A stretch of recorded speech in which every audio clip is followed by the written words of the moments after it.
جی بسم اللہ الرحمن الرحیم. ہم ہسٹری آف ویسٹرن فلاسفی کا مطالعہ کر رہے تھے، تو اس میں اس کو ارلی ماڈرن پیریڈ کہتے ہیں، یعنی ماڈرن فلاسفی کا جو ارلی پیریڈ ہے 1300 سے 1700 کے درمیان کا یہ جو پیریڈ ہے، اس کو ابھی ہم دیکھ رہے ہیں. تو آج ہم دو فلاسفرز کو فوکس کریں گے، ہابس اور پاسکل کو. اچھا، اس میں ابھی تک جو ہم نے جائزہ لیا ہے، خیر یہ تو لیکچر کے حوالے سے ہے کہ اس میں 3 چیزوں کو ہم ڈسکس کر رہے ہیں. ایک تو 7 سٹریمز کو، ابھی تک مختلف سٹریمز بن گئی ہیں، آپ کیا لیں، ندیاں ہیں، مختلف افکار کے دھارے ہیں، ٹھیک ہے، تو ان کو ہم دیکھیں گے. دوسرا ہابس کے کیا کانسیپٹس تھے، اور تیسرا جو ہے وہ پاسکل کے کیا کانسیپٹس تھے. 7 سٹریم جو ہے نا، ابھی تک ہم تقریباً ان کو ٹچ کر چکے ہیں. ایک تو رینیسانس کی تھی، جس کو ہم احیاء علوم کہتے ہیں. ایک تو ان کا نعرہ یہ تھا کہ کلاسیکل جو سائنسز ہیں آپ ان کو ریوائیو کریں، خاص طور پہ ارسطوٹل کی جو لاجک تھی، جو گریک فلاسفی تھی، پوئٹری تھی، لٹریچر تھا، ریٹورک، یہ ایسی چیزیں جو ہے نا اس میں آ جاتی تھی. تو جو شفٹ آیا تھا، یعنی میڈیول پیریڈ جو تھا، مڈل ایجز جسے کہتے ہیں، قرون وسطیٰ، اس میں ہم نے کہا تھا جو فوکس تھا وہ خدا تھا. سینٹر جو تھا، یعنی پوری ڈسکشن کا، ریسرچ کا جو موضوع یا سینٹر تھا وہ خدا تھا. سب سے بڑا سوال یہی تھا کہ خدا کیا ہے، ٹھیک ہے، خدا کو سمجھنے کی عقلی کاوشیں ہو رہی تھی. تو یہ جو ارلی ماڈرن پیریڈ تھا، اس کے اندر یہ رینیسانس کی وجہ سے جو تبدیلی آئی ہے کہ کلاسیکل علوم کو آپ ریوائیو کریں، اس کی وجہ سے جو تبدیلی آئی ہے اس میں سینٹر بدل گیا. اب سینٹر جو ہے وہ ہیومن ہو گیا. ہیومنزم اسی سے رینیسانس ہیومنزم پر یہ ایک اصطلاح جو ہے وہ استعمال ہونا شروع ہوئی. انسان کو سمجھو یار، خدا کے بارے میں بڑی بحث کر لی، کوئی سمجھ ہی نہیں آ رہا، اس سے بہتر ہے جو تمہارے سامنے ہے اس کو ڈسکس کرو. کائنات کا مرکز پہلے خدا تھا، اب انسان ہو گیا. اب یوں سمجھ لیں، ریسرچ اور تحقیق کا موضوع پہلے خدا تھا، اب انسان بن گیا. تو یہ ایک شفٹ آیا، اس کو پیراڈائم شفٹ بھی کہہ لیں، یعنی ایک بڑا شفٹ تھا نا. ریسرچ کوسچن ہی بدل گیا، ٹاپک ہی بدل گیا، موضوع ہی بدل گیا، سینٹر ہی بدل گیا. تو recovery of classical learning, classical sciences جو ہے آپ نے اس کو ریوائیو کرنا ہے، اور مین ایز دی سینٹر، یہ 2 پوائنٹ تھے اس کے. Renaissance, humanism. رینیسانس کا مطلب ریوائیو کرنا آپ نے کلاسیکل سائنسز، ہیومنزم کا مطلب آپ ہیومن کو سمجھیں، لٹریچر کے ذریعے سے، ریٹورک کی بات کیسے کرتا ہے، خطابت کا انداز، گفتگو کا انداز، پوئٹری، شاعری، یہ this and that. Psychology, art بھی اس میں آ گیا، ٹھیک ہے، اس کے جذبات کا اظہار کیسے ہوگا، موسیقی اس کے اندر آ گئی، سارا کچھ ہے، اس کے جذبات کو سمجھو. اس کی دوسرا کیا تھا، پروٹیسٹنٹ ریفارمیشن بھی کہہ دیتے ہیں، یا پروٹیسٹنٹ ریفارمیشن بھی کہہ دیتے ہیں، ٹھیک ہے. تو انہوں نے بات کی تھی انڈیویجول کانشنس کی، سولافائڈ سولا اسکرپچر، یعنی سولافائڈ کا مطلب ایمان کافی ہے، بس نجات کے لیے عمل کی ضرورت نہیں، ایمان کافی ہے. اور جو ہمارے یہاں مرجیہ کا عقیدہ تھا، نجات کے لیے عمل کافی، ایمان کافی. اور دوسرا کیا ہے کہ اسکرپچر، درمیان میں سے اتھارٹیز نکالو، پادری، پریسٹ، چرچ، ٹھیک ہے، جو ریلیجس انسٹیٹیوشن ان کو ہٹاؤ، درمیان میں سے بس ڈائریکٹ خدا کے ساتھ ہو جاؤ. یہ ریفارمیشن کی تحریک تھی. انڈیویجول کانشس کی انہوں نے بات کی ہے، مطلب لوتھر کے بارے میں ہم نے پڑھا تھا نا. تو رینیسانس میں ہم نے پڑھا تھا ایراسمس کے بارے میں. تیسرا پولیٹیکل ریئلزم کا دھارا ہم نے دیکھا کہ جنہوں نے پولیٹیکل ریئلزم، پالیٹکس کی بات تو ابھی تک ہو رہی تھی، لیکن پالیٹکس کی بات موریلٹی کے اوپر تھی، اخلاقیات نے پالیٹکس کو ڈیفائن کیا ہوا تھا. تو انہوں نے کہا چھوڑو اخلاقیات کیا ہوتی ہے، حقیقت کو دیکھو. پولیٹیکل ریئلزم اصل میں یہ بات تھی، ٹھیک ہے. تو پاور ڈائیورس فرام موریلٹی، ٹھیک ہے، طاقت میں اور اخلاق میں طلاق کروا دو، ان کا کوئی آپس کا تعلق نہیں ہے، ٹھیک ہے. مطلب طاقت جو ہے وہ اخلاق کو دیکھے گی تو طاقت نہیں رہے گی، طاقتور آدمی اخلاق دیکھے گا تو اخلاق میں تو یہ ہے کہ نرم ہو. نرم کا مطلب یہ ہے کمزور پڑو، تو کمزور پڑے گا تو کون سی اس کی پاور باقی رہ جائے گی؟ اس کی کوئی پاور باقی نہیں رہے گی. تو یہ دو چیزیں متضاد ہیں، پاور اور ایتھکس، اخلاقیات، موریلٹی. تو یہ دونوں ساتھ نہیں چل سکتے. چوتھا دھارا کیا تھا؟ Scientific revolution. اس میں ہم نے دیکھا تھا فرانسس بیکن کو دیکھا تھا. ٹھیک ہے، اس نے کہا تھا کہ آبزرویشن، مشاہدہ آپ کا، انڈکشن. ٹھیک ہے، مشاہدے کی بنیاد پہ آپ ایک چیز جو ہے وہ انڈکٹ کرتے ہو، پھر اس کی بنیاد پہ آپ پھر جو ہے وہ آگے ایک ہائپوتھیسس جنریٹ کرتے ہو. ہائپوتھیسس کے بعد پھر آپ ایک جو ہے وہ اس کو ویریفائی کرتے ہوئے ایکسپیریمنٹ کے ذریعے ایک بات کو. ٹھیک ہے، یہ امپیریکل میتھڈ تھا یا سائنٹیفک آپ کہہ لیں ایک ریولوشن تھا جو فرانسس بیکن سے شروع ہوا. یہ ایک چوتھا دھارا تھا. پھر پانچواں ایک دھارا ریشنلزم کا تھا. یہ آیا تھا اس سے ڈیکارٹ سے، کہ اس نے تو بات کی سائنٹیفک ریولوشن میں، اس نے تو بات کی امپیریسزم کی، تجربے کو حواس کے ذریعے سے جو علم حاصل ہو رہا ہے. فرانسس بیکن نے کہا اس کی بڑی اہمیت ہے. اس نے بالکل الٹ بات کی ڈیکارٹ نے. اس نے کہا حواس کے ذریعے سے جو حاصل ہونے والا علم ہے وہ ظنی ہے، اصل علم تو وہ ہے جو عقل سے حاصل ہو، قطعی علم تو وہ ہے. تو pure reason is the source of certain knowledge, یقینی علم، اور وہ ہمیں پیور ریزن سے حاصل ہو سکتا ہے. پھر اس کے بعد اب ایک چھٹا اور ساتواں دھارا جو آج ہم اس کی طرف جا رہے ہیں، اسٹیٹ کانٹریکٹ تھیوری یا سوشل کانٹریکٹ تھیوری آپ کہہ لیں. ٹھیک ہے، یعنی اسٹیٹ کیسے وجود میں آتی ہے. سوسائٹی سے مطلب ایک فرد تھا، فرد سے پھر خاندان بنا، خاندان مل کے سوسائٹی بنی، سوسائٹی سے پھر ایک اسٹیٹ وجود میں آئی. ٹھیک ہے، تو سوشل کانٹریکٹ تھیوری، یہ باتیں جو ہے نا انہوں نے پھر کی جن کی بات ہم کر رہے ہیں، ہابس اور پاسکل وغیرہ نے. Legitimacy through consent, natural rights کی بات کی، ڈیموکریسی کی بات کی انہوں نے. اور پاسکل نے فیتھ ویس ریزن، یعنی ایمان اور عقل کے درمیان کیا تضاد ہے اور اس کا حل کیا ہے. ٹھیک ہے، تو ان کی لیمٹس کیا ہیں. دل اور دماغ کی جو جنگ ہے اس کو اس نے کھولا. تو پھر یہی 7 سٹریمز تھیں جن سے آگے ڈیموکریسی نکلی، سیکولرزم نکلا، ہیومن رائٹس کے کانسیپٹ نکلے، ماڈرنزم نکلا، آپ کہہ لیں پھر آگے پوسٹ ماڈرنزم نکلا. تو یہی سٹریمز تھیں جو چل رہی تھیں اس وقت. تھوڑا سا اس کو مزید جو ہے نا وہ واضح کیا گیا. رینیسانس، ہیومنزم کیا تھا، اس کے کی فگرز یا کی تھنکرز کون سے تھے. ایراسمس تھا، پیٹرارک تھا، میرنڈولا تھا، تھامس مورے تھا.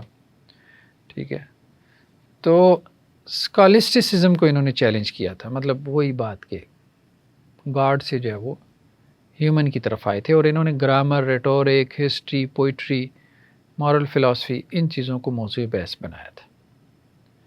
تو رینیسانس والے جو ہے یہ بیسیکلی چرچ کی اصلاح چاہتے تھے. یہ ہم نے بات کی تھی. ایراسمس نے یہی نقطہ نظر پیش کیا تھا کہ میں چرچ کے ادارے کا خاتمہ نہیں چاہتا، اس کی اصلاح چاہتا ہوں. لیکن ریفارمیشن والے تو خیر نام تو ان کا اصلاح والا ہے، لیکن وہ چرچ کے ادارے کی جو ہے وہ ڈسٹرکشن چاہتے تھے، اس کا خاتمہ چاہتے تھے. پھر ان دونوں میں بھی اختلاف ہوا تھا. ہم نے کہا تھا فری ول کا. ٹھیک ہے، ایراسمس جو ہے وہ فری ول کا قائل تھا. دونوں چرچ کی اتھارٹی کے خلاف تھے، لیکن دونوں کی اپروچز مختلف تھیں. ایراسمس کہتا تھا کہ بھئی چرچ کو اصلاح کی ضرورت ہے، ریفارمیشن کی ضرورت ہے، اور لوتھر کہتا تھا چرچ کے ادارے کو گرانے کی ضرورت ہے، زمین بوس کر دو اس کو. بس ایسی ہے کہ جیسے آج کل کے جو مزار ہیں، خانقاہیں ہیں، خانقاہی نظام ہے پیری مریدی کا، ایک تو یہ ہے کہ اس کو زمین بوس کر دو، یہ لوتھر والا اپروچ ہوگی، اور ایک یہ ہے کہ یار اس کو نا اس کی اصلاح کرو. ٹھیک ہے، تصوف کی اصلاح کرو، اور ایک یہ ہے کہ تصوف بالکل ہی اڑا کے رکھ دو. تو اپروچز جو ہے وہ وہاں پہ بھی مختلف رہی ہیں. تو لوتھر ڈٹرمنزم کا قائل تھا، مطلب جبریت کا جسے کہتے ہیں نا، کہ جبر ہے باہر سے. اس کی وجہ یہ ہے کہ اس نے اپنے انداز میں چرچ کے ادارے کو ڈھانے کی کوشش کی، گرانے کی کوشش کی، اور اس کے لیے جو اس نے دلیل بنائی، اس نے یہ دیکھا کہ سارا نظام چل کیسے رہا ہے۔ جب اس نے کنجی پکڑ لی، اس نے کہا یہ کنجی جو ہے نا اس کو نکال کے باہر پھینکو، یہ سارا ان کا کاروبار اس کے اوپر چل رہا ہے۔ ٹھیک ہے، وہ کاروبار اس کے اوپر چل رہا ہے کہ گناہ ہے، گناہ جو ہے نا اس کو ختم کرو، کہ اصل میں نجات جو ہے نا وہ ایک گناہ ثواب سے نہیں ہو رہی، نہ یہ ہے کہ تمہیں پادری کے پاس جا کے گناہوں کی جو ہے وہ اپنے کیا کہتے ہیں وہ ایک جو کرتے ہیں اقرار کرتے ہیں، کنفیس کرنے کی ضرورت نہیں ہے، ٹھیک ہے، اور نہ ہی جا کے اس کو پیسے دینے کی ضرورت ہے کہ میرے گناہ جو ہے نا وہ معاف کروا کے مجھے کوئی جنت کا ٹکٹ دے دو۔ اصل میں تم نے عمل کی بنیاد پہ جانا ہی نہیں ہے، تم نے جانا ہے ایمان کی بنیاد پہ۔ اور دوسرا جو ہے اس نے یہ بات بھی کہی کہ یہ جو جانا ہے نا یہ خدا کی مرضی سے جانا ہے، تقدیر سے جانا ہے، پہلے سے طے ہے۔ تو جب جانا ہے تو جانا ہے، اس میں پادری کا کیا عمل دخل، چھوڑو، بات ختم۔ تو اراسمس جو ہے وہ فری ول کا قائل تھا، وہ یہ کہتا تھا کہ نہیں عمل، اب اس میں پھر پادری کا کردار باقی رہ جاتا تھا۔ جب عمل کی بات آتی ہے، فری ول ہے، عمل کی بنیاد پہ جنت جہنم ہے، اب پادری کا کردار باقی رہ جاتا تھا، اس لیے وہ ریفارمیشن کی بات کرتا تھا، اور یہ اس کو گرانے کی بات کرتا تھا لوتھر جو تھا۔ تو یہ 1517 میں ہم نے کہا تھا اس نے 95 تھیسس جو ہے نا جو دیے تھے، ٹھیک ہے۔ بلکہ میکس ویبر نے جو ہے مطلب یہ بات کہی تھی کہ یہ جو پروٹیسٹنٹس ایتھکس تھے نا، پروٹیسٹنٹس کے ایتھکس جو مطلب ان کے ایتھکس میں یہ چیز موجود تھی نا کہ کام کو عبادت سمجھو، تو میکس ویبر نے یہ بات کی کہ اسی سے اصل میں کیپٹلزم پیدا ہوا، کام عبادت بن گیا نا، تو اب یہ دنیا جہاں کا کام، بس انہوں نے کہا عبادت تو اصل میں یہی ہے، وہ باقی عبادت چھوڑو۔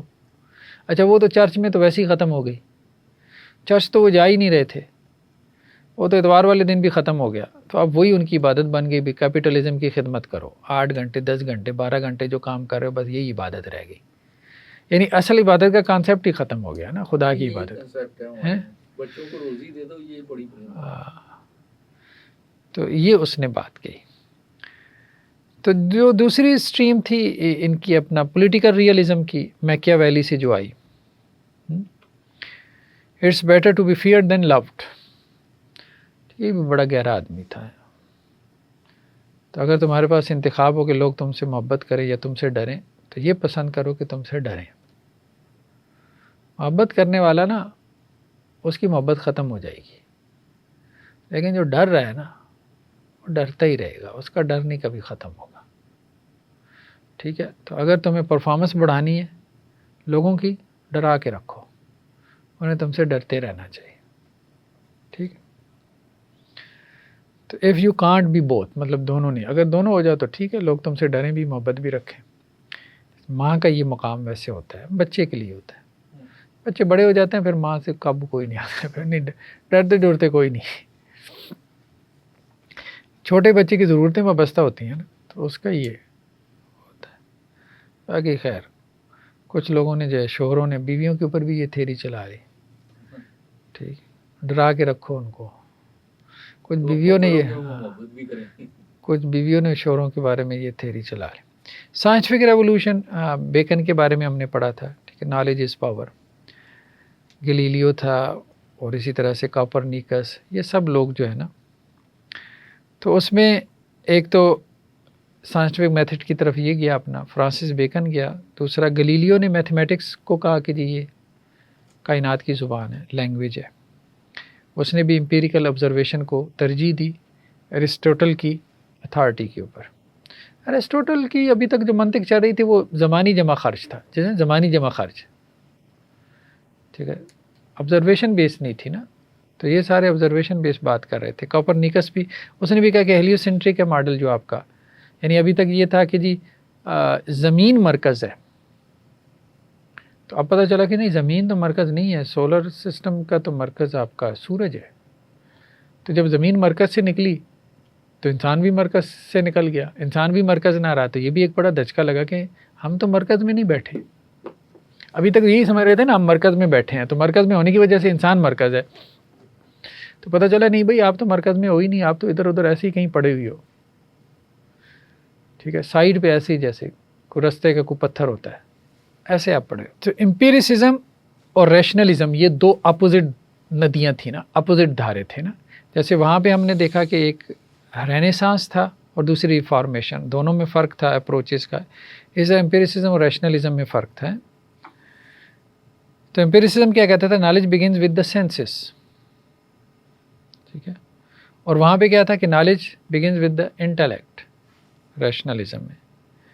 یہاں پہ امپیریسزم میں انڈکٹیو تھا, وہاں پہ ڈیڈکٹیو تھے, ٹھیک ہے. انڈکٹیو کا مطلب یہ ہوتا ہے نا کہ مشاہدے میں, ٹھیک ہے, آپ نے دیکھا ایک کوا کالا ہے, دوسرا تیسرا چوتھا, تو آپ نے کہا سارے جو ہے وہ کوے کالے ہیں. تو یہاں آپ جزئی سے پارٹیکولر سے جنرل کی طرف جاتے ہیں, ٹھیک ہے, پرنسپل کی طرف جاتے ہیں. وہاں ڈیڈکٹیو میں آپ پرنسپل سے پارٹیکولر کی طرف آتے ہیں. تو science build on experiment innate ideas and logic. یہاں پہ کیا ہے کہ سائنس جو ہے وہ ایکسپیریمنٹ کی بنیاد, ایکسپیریمنٹ جو حواس کے ذریعے سے علم حاصل ہو رہا ہے یہ یقینی ہے. وہ کہتے ہیں کہ نہیں, وہ علم جو انیٹ ہے, آپ بلینک سلیٹ کی طرح دنیا میں نہیں آئے, آپ کے اندر کچھ نالج رکھ کے آپ کو دنیا میں بھیجا گیا جو آپ کے دماغ کا حصہ ہے, میموری کا حصہ ہے, آپ کے شعور کا حصہ ہے, اور وہ یونیورسل ہے. 2+2=4 سب کے پاس, ٹھیک ہے. ریشنلزم یہ تو ڈیکارٹ کے حوالے سے ہم نے اس کو پڑھ لیا. لائبنیز اور اسی طرح اسپونزا نے, انہوں نے بھی آگے چل کے اس کو مزید جو ہے نا وہ دیکھا, وہ ہم دیکھ لیں گے. Social contract theory, Hobbes, Locke, Rousseau, ٹھیک ہے. سوشل کانٹریکٹ تھیوری میں بیسیکلی سوال کیا تھا, سوال یہ تھا کہ یہ ریاست کیسے وجود میں آئی. اچھا, یہ ایسا نہیں ہے کہ یہ کوئی پیچھے ہسٹری میں گیا ہے اور ہسٹری میں جا کے انہوں نے کوئی آرکیالوجی اور اس کو اسٹڈی کیا, پرانے جیسے کھنڈرات یا آثار قدیمہ کہتے ہیں, اور اس سے انہوں نے یہ کوئی تھیوری ڈیولپ کی. نہیں, انہوں نے سوچا, آزادانہ سوچا کہ آج بھی, مطلب آج مثال کے طور پہ آج اگر یہ صورتحال ہو کہ جی کوئی ریاست نہیں ہے, بس انسانوں کا ایک ہجوم ہے, تو ریاست کیسے بنے گی. تو ایک فرضیہ ہے جس کے اوپر انہوں نے یہ تھیریز پیش کی ہوئی. ٹھیک ہے. تو ہابس جو ہے اس نے کہا اسٹیٹ آف نیچر, یعنی اصل چیز یہ تھی کہ فطری حالت کیا ہے انسان کی, جہاں سے انسان نے آغاز کیا. اب ازمپشنس کے اوپر سارے چل رہے ہیں. تو اس نے کہا war of all against all, اس نے یہ مقدمہ بنایا, سب ایک دوسرے سے جنگ لڑ رہے تھے اپنے مفاد کے لیے. ہر انسان سب سے پہلے اپنے مفاد کا ہے. تو اب انسان نے اپنا مفاد پورا کرنا ہے, تو اپنا مفاد اس وقت تک پورا نہیں ہو سکتا جب تک کہ دوسرے کے ساتھ لڑائی نہ ہو, ٹھیک ہے, کیونکہ مفادات کا ٹکراؤ ہے. تو مفادات کے ٹکراؤ کی وجہ سے سب آپس میں لڑائی کر رہے تھے. مطلب اس نے یہ ایزیوم کیا کہ شروع میں انسان جو ہے وہ آپس میں لڑ رہا تھا, ٹھیک ہے. پھر اس نے کانٹریکٹ کیا آپس میں, اور انہوں نے کانٹریکٹ کیا کہ جی ہمیں نا اگر لڑائی سے جو ہے وہ بچنا ہے نا آپس کی, ورنہ تو ہم لڑ لڑ کے مر جائیں گے. تو ہمیں آپس میں ایک کانٹریکٹ کرنا ہے, اور کانٹریکٹ کر کے ایک بندے کو اپنے اوپر بٹھا دینا ہے, ٹھیک ہے, جس کو آپ حکمران کہہ دیں, کچھ بھی کہہ دیں. تو یہ انہوں نے جو ہے وہ بات پھر کی, contract, absolute sovereignty for security.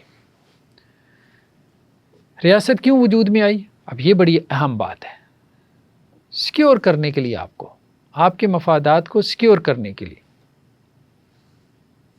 ٹھیک ہے. تو لبرٹی کا کیا مطلب ہے؟ With in the law. Secure کرنے کے لیے اسٹیٹ وجود میں آئی, سیکیور کرنے کے لیے آپ کے رائٹس کو سیکیور کرنے کے لیے لا وجود میں آیا.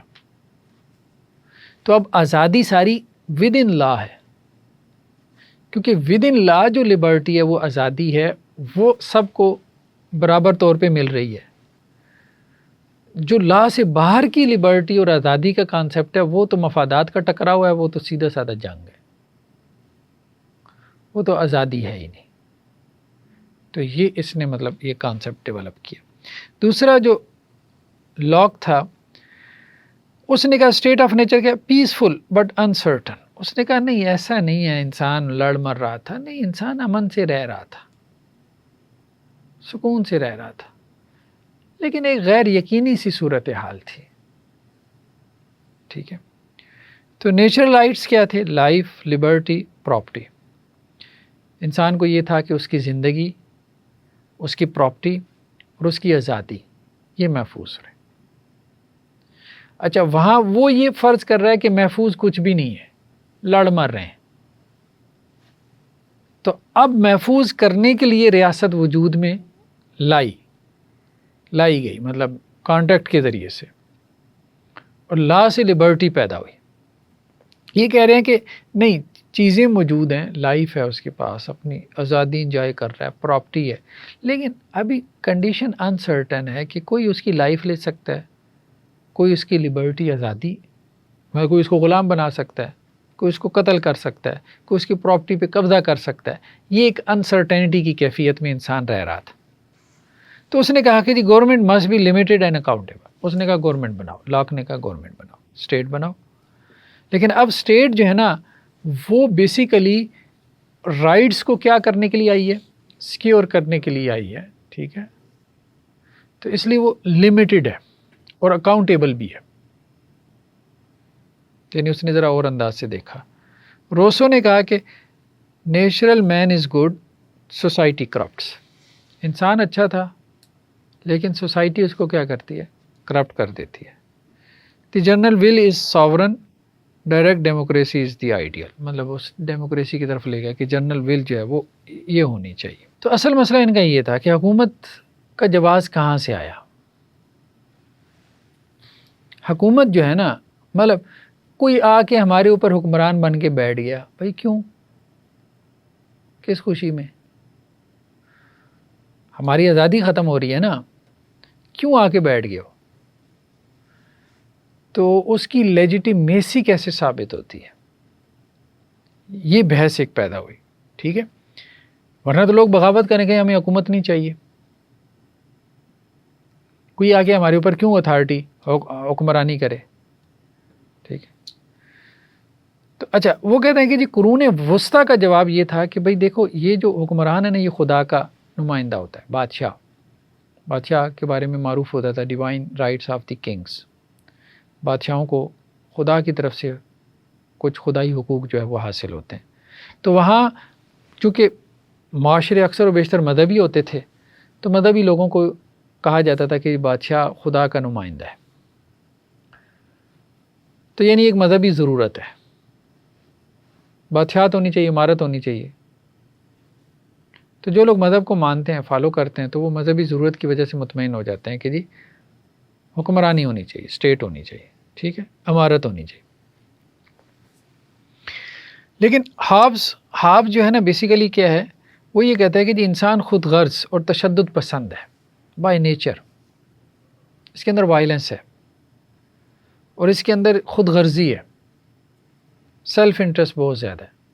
تو اب وہ اپنے سیلف انٹرسٹ کی خاطر دوسرے کا انٹرسٹ جو ہے وہ کیا کرتا ہے؟ متاثر کرتا ہے. تو اس لیے حکومت ہونی چاہیے. کس لیے ہونی چاہیے؟ تاکہ دوسرا اس سے سیکیور رہے. یہ اس نے بنیاد بنائی ہابس نے. لاک نے کہا کہ نہیں، انسان اصلاً پرامن ہے، جنگجو نہیں ہے، پرامن ہے، لیکن فطرت میں کوئی سالس نہیں ہے. مطلب نیچر میں کوئی میڈیشن کروانے والا نہیں ہے، سالسی کروانے والا نہیں ہے. لڑائی ہو جائے تو کون سالس ہوگا؟ اگر لڑائی ہو جائے، فطرتاً صلح جو ہے، لڑائی ہو جائے کون سالس ہوگا؟ تو اس کے لیے حکومت ہونی چاہیے. تو حکومت کا رول اب محدود ہو گیا. اس کے کانسیپٹ میں حکومت کا رول محدود ہو گیا. روسو نے کہا کہ انسان اصلاً اچھا ہے، سماج نے اسے بگاڑا ہے. ٹھیک، تو اس لیے آپ نے کیا کرنا ہے؟ سماج کو بدلنا ہے. سوسائٹی کو آپ کیسے بدل سکتے ہیں؟ اکیلے تو نہیں بدل سکتے، اس کے لیے آپ کو حکومت چاہیے. پھر اس کی بنیاد پہ پھر آگے جو ہے وہ روسو کی کہتے ہیں جنرل ول کی بنیاد پہ فرانس میں انقلاب کا نعرہ لگا. ٹھیک ہے، تو ہوبس کا جو نقطہ نظر تھا وہ ڈکٹیٹرز نے بہت زیادہ جو ہے وہ اس کو استعمال کیا. جو لوگوں کے رائٹس سیکیور کرنے کے لیے ہم اصل میں جو ہے نا وہ آتے ہیں. ٹھیک ہے، تو ڈکٹیٹرز کے پاس یہی ہوتا ہے نا، مطلب وہ دوسرے جو ہے وہ ظلم کر رہے ہیں، تو ہم اصل میں عدل فراہم کرنے کے لیے آئے ہیں، اور ان کے پاس یہی بہانہ ہوتا ہے نا. تو فیتھ ویس ریزن کی یہ بھی ہم نے خیر دیکھ لی ہے بہرحال، پاسکل کی خاص طور پہ پاسکل نے جو ہے وہ اس چیز کو ہائی لائٹ کیا کہ مائنڈ اور فیتھ، مائنڈ اینڈ ہارٹ اور ریزن اور فیتھ کے درمیان جو ہے نا، جو آپ کہہ لیں ایک تعلق ہے، ریلیشن شپ ہے، اس نے اس کو جو ہے وہ فوکس کر کے کچھ باتیں کہیں. خیر بہرحال یہ تو سٹریمز کے درمیان مختلف جو یہ ہیں نظریات ہیں، ان کے درمیان کس طرح سے تعلق ہے. ہابس کی طرف آئیں. 1588 میں اس کی انگلینڈ کے اندر پیدائش ہوئی. کہا جاتا ہے کہ اس کی جو پیدائش تھی قبل از وقت تھی. اس کی وجہ یہ ہے کہ چونکہ انگلینڈ میں یہ تھا تو جنگ شروع ہو گئی، تو اس کی ماں خوف زدہ ہو گئی، تو اس خوف میں اس کی پیدائش ہوئی. تو یہ کہتا تھا کہ خوف جو ہے نا وہ میری ٹوین جو ہے وہ سسٹر ہے، یعنی خوف میری بہن ہے، میں اس کے ساتھ پیدا ہوا ہوں.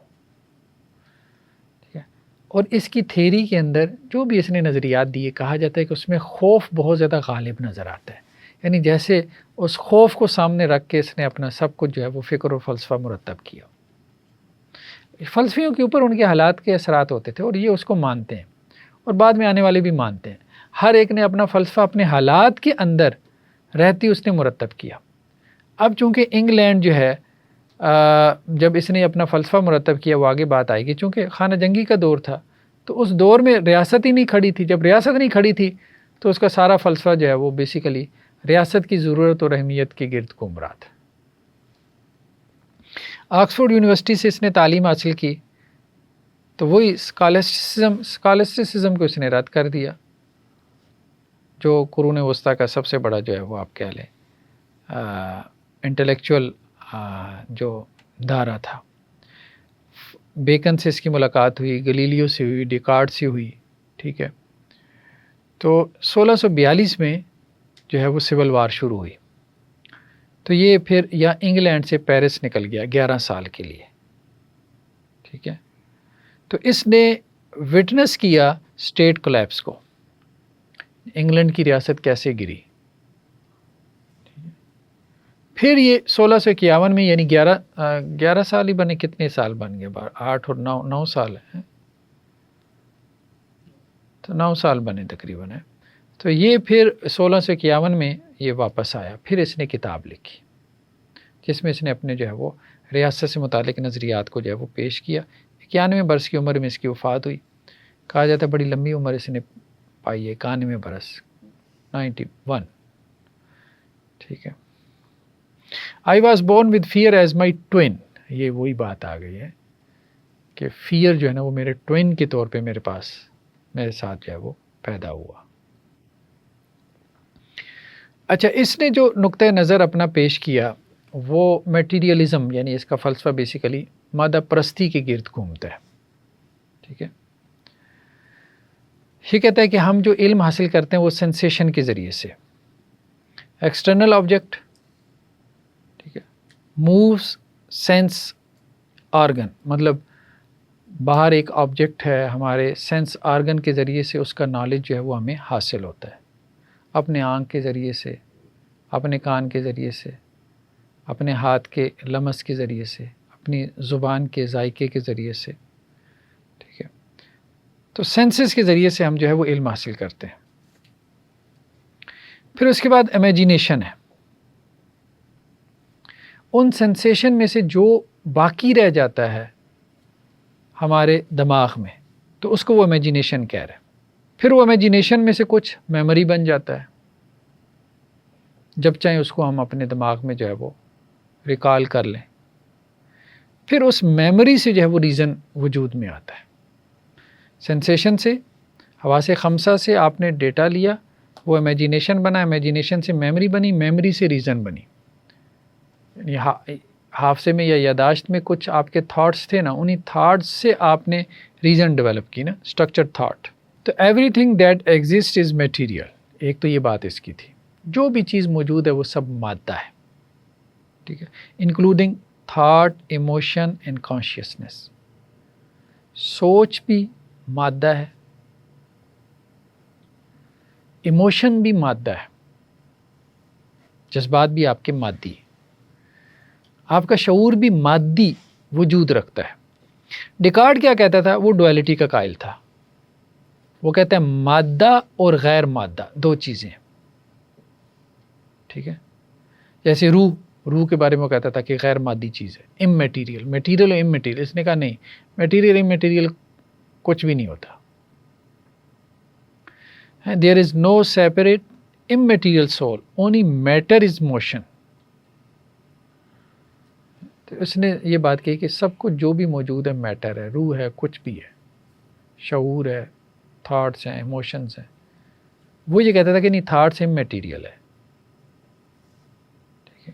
تو یہ ایک فرق تھا اس کا ڈیکارٹ کے ساتھ کہ اس نے ڈویلٹی کا جو ہے وہ انکار کیا۔ Human nature and state of nature, یہ وہی بات آ گئی، why government exist and what happens without it. اگر گورنمنٹ نہ ہوتی تو کیا ہوتا؟ ایک فرضیہ ہی ہے، every action motivated by appetite moving towards or aversion moving away. Human nature جو ہے وہ اس کو ڈیفائن کر رہا ہے، ٹھیک ہے؟ سینٹرل ڈرائیو کیا ہے؟ Self preservation, survival at all cost. Central drive مطلب انسان کیوں حرکت کر رہا ہے، حرکت کی وجہ کیا ہے؟ تو انسان کی حرکت کی وجہ کیا ہے؟ سروائیول ہے، سب اپنے سروائیول کی جنگ لڑ رہے ہیں، زندگی کی جنگ لڑ رہے ہیں، زندہ رہنا چاہتا ہے انسان۔ From self preservation comes the desire for power. ٹھیک ہے، اب انسان کی حرکت شروع تو یہاں سے ہوتی ہے کہ اپنے آپ کو اس نے جو ہے وہ سروائیو کرنا ہے، وہاں سے پھر آہستہ آہستہ اس کے اندر پاور کی خواہش آ جاتی ہے۔ تو یہ اس نے انسان کی نیچر کو ڈیفائن کرا۔ اب اس نیچر کی روشنی میں پھر وہ آگے کہتا ہے کہ جی حکومت جو ہے نا وہ پیدا ہوئی۔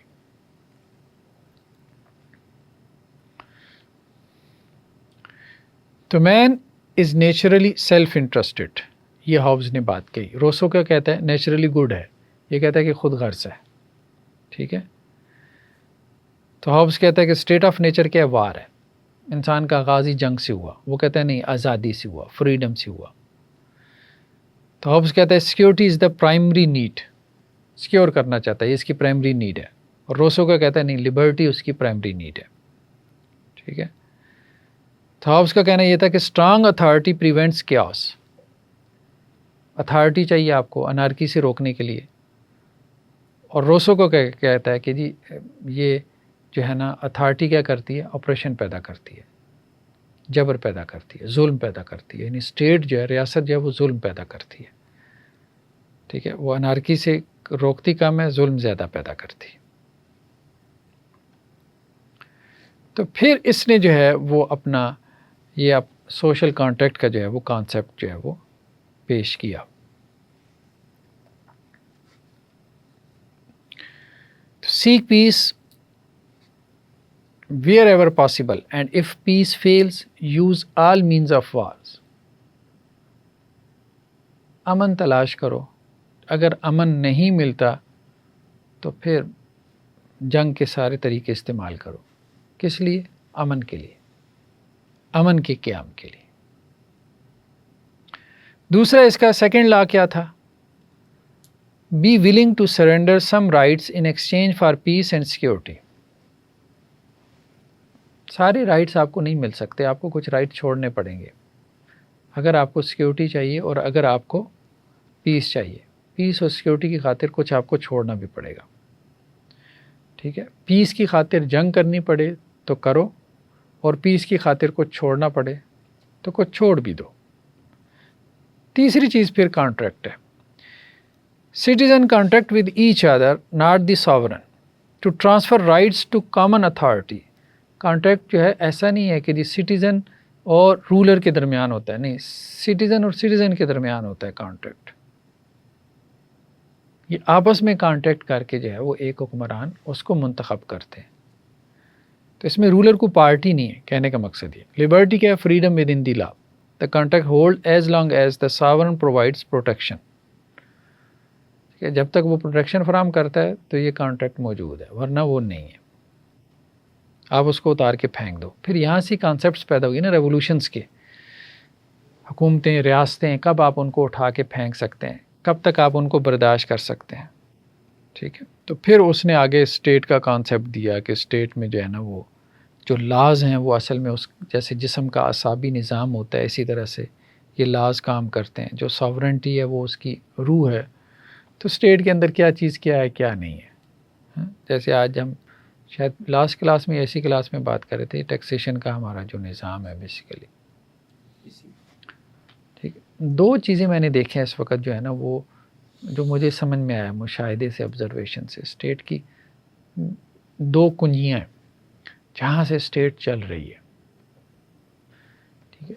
ایک آپ کی یہ لاز اور دوسرا یہ ٹیکسیشن جو ہے. لاز کے تحت آپ کی ساری رجسٹریشنز آ جاتی ہے، سارے ادارے آ جاتے ہیں. مثال کے طور پہ کوئی ادارہ جو ہے اس نے وجود میں آنا ہے، کوئی کمپنی وجود میں آنی ہے، کوئی جماعت وجود میں آنی ہے، کوئی پولیٹیکل پارٹی وجود میں آنی ہے، کچھ بھی ہونا ہے وہ آپ کے سارا لا کا جو ہے وہ ڈپارٹمنٹ دیکھ رہا ہوتا ہے. اور ٹیکسیشن کے اوپر آپ کی پوری اکانومی چل رہی ہوتی ہے. اب ان دو ڈپارٹمنٹس کے اندر جو بیٹھے ہوئے لوگ ہیں نا وہ بیسیکلی اسٹیٹ کو چلا رہے ہیں. ہمارے یہاں نا مطلب دو اپروچز ہیں نا. ایک یہ ہے کہ آپ سسٹم کو گرا دو، ایک اس کی جگہ ایک نیا سسٹم لے آؤ. دوسری اپروچ یہ ہے کہ سسٹم گرانا ایک بہت بڑی جاب ہے. اب گرانے کے بعد پھر یہ بھی نہیں پتہ کہ اگلا جو لے کر آؤ گے چل بھی پائے گا کہ نہیں، یا اس کو چلانے کے لیے تمہارے پاس کوئی مطلب لوگ بھی ہیں کہ نہیں ہے. پھر کچھ لوگ سجیسٹ کرتے ہیں کہ سسٹم کے اندر ہی کیا کرو، آپ چینجز کرو. اب یہودیوں کو بھی دیکھیں نا، یہودیوں نے جو ہے وہ یو ایس کے اندر سسٹم گرایا نہیں، سسٹم کو کنٹرول اور قابو کیا، اپنی مرضی کے مطابق چلایا ہوا ہے. تو گویا سسٹم کے اندر کچھ جگہیں ایسی ہیں، کچھ کیز ایسی ہیں جہاں وہ بیٹھ گئے، کچھ سیٹس ایسی ہیں جس کے بعد وہ سسٹم اب ان کے ہاتھ میں ہے. حالانکہ وہ تعداد میں بہت تھوڑے ہیں، نہ ہونے کے برابر ہے. اور مطلب انسان حیران ہے بھائی اتنا بڑا یو ایس اور مطلب وہ اسرائیل سے ڈر رہا ہے، وہ یہودیوں کے ہاتھوں یرمغال بنا ہوا ہے. وہ بیسیکلی سسٹم کی جڑوں میں بیٹھے ہیں. انہوں نے سمجھ لیا، انہوں نے ورکنگ اس پہ بھی کہ سسٹم چل کہاں سے رہا ہے، وہاں جا کے وہ بیٹھ گئے. تو یہ جو ڈیپ انالیسس ہے بیسیکلی دیکھیں یہ سارے سوشل کانٹیکٹ والے یہ سارا کچھ یہی تو دیکھ رہے تھے. یہ ریاستوں کو جو ہے وہ گرتا ہوا دیکھ رہے تھے، ریاستوں کو دوبارہ جو ہے وہ انارکی اور خانہ جنگی میں جاتا ہوا. جیسے اب ہمارے ہاں آپ دیکھ لیں لیبیا میں، یمن کے اندر، عراق میں، جہاں مسلم اسٹیٹس جو ہے وہ دو دو چار چار تین تین جو ہے وہ سب اسٹیٹس کے اندر ڈیوائیڈ ہو گئیں، پھر وہ آپس میں لڑنے لگ گئے، دس اینڈ دیٹ، یہ وہ ہیں. تو وہاں پھر انسان کی آبزرویشن جو ہے وہ زیادہ گہری ہو جاتی ہے اگر کوئی سوچنے سمجھنے والا ہو. تو یہودی سوچتے ہی رہے، یہودی سوچتے ہو نہیں، کام بھی کیا انہوں نے. ایکچولی ان کے پاس اور اس کے علاوہ بہت کام تھا. ایسا ہی ہے. انہوں نے تجزیے کیے گورنمنٹوں کے، لوگوں کے نفسیات پڑھی، پھر بالکل ایسے بالکل. تو پاسکل جو ہے 1623 میں اس کی پیدائش ہوئی فرانس کے اندر. تو اس کی فیملی جو ہے وہ میتھمیٹیشین تھی اور سول سرونٹس تھے. تو یہ بھی خیر میتھمیٹکس کی طرف اس کا رجحان شروع میں کافی زیادہ تھا. تو ابھی بھی کمپیوٹر کے اندر ایک لینگویج اس کے نام سے ہے، پاسکل کے نام سے ہے. تو خیر اس کا کافی کام ہے اپنا، تو سائنٹیفک ورک بھی اس کا ہے. تو پہلے جو ہے یہ ایک سائنٹسٹ کے طور پہ ہمارے سامنے آتا ہے، میتھمیٹیشین ہے، فزسٹ ہے، پروبیبلٹی کی تھیری ہے، میکینکس ہے. ٹھیک ہے. ریزن جو ہے وہ پرائمری ٹول کے طور پہ استعمال کر رہا ہے.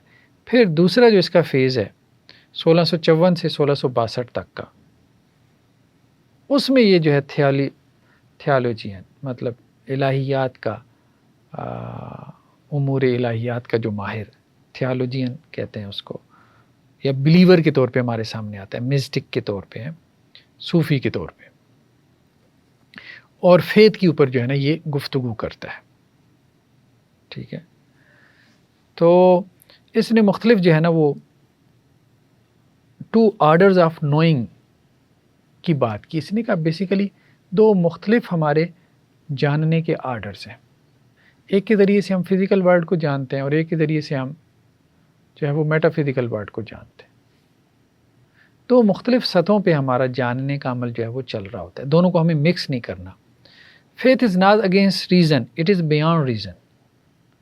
ایمان کے جو معاملات ہیں وہ عقل کے خلاف نہیں ہے لیکن عقل سے آگے کی بات ہے. Reason is not wrong, it's simply operating in the wrong domain when applied to faith. غلط ڈومین میں آپ ریزن اپلائی کرتے ہو. آپ ریزن کو فیتھ کے ڈومین میں اپلائی کر کے فیتھ کو سمجھنے کے لیے ریزن کو نہیں استعمال کر سکتے، اور ریزن کے ڈومین میں آپ فیتھ کو استعمال نہ کریں. دونوں کے ڈومین جدا جدا ہیں. جیسے ہم نے دیکھا تھا کہ لوتھر نے بھی یہ بات کی تھی، اس سے ملتی جلتی. سیکولرزم کا ابتدائی کانسیپٹ اس نے دے دیا تھا، ٹھیک ہے. تو یہ وہی بات اس نے اس سے ملتی جلتی بات کی. Order of charity, spiritual moral world governed by love, faith, grace, inaccessible to the first two orders. ٹھیک ہے. Order of minds, intellectual world governed by reason, logic, mathematics. ٹھیک ہے. اور order of bodies, material world governed by physical laws, measurable, empirical. ٹھیک ہے.